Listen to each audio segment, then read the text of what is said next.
Сәлем баршаңызға. Бүгін біз өте дәмді коктейль жасаймыз. Блендерге қарбыз, банан, мороженый, сүт құйып, жақсылап тұрып араластырамыз.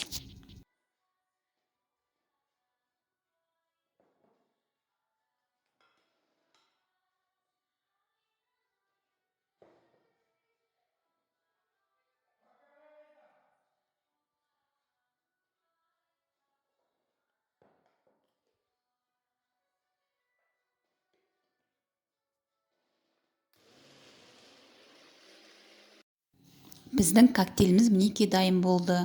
Өте тез әрі жылдам жасалады. Балаларыңызға жасап берсеңіз, балаларыңыз қуанып қалады. Жасап беруіңізге кеңес беремін.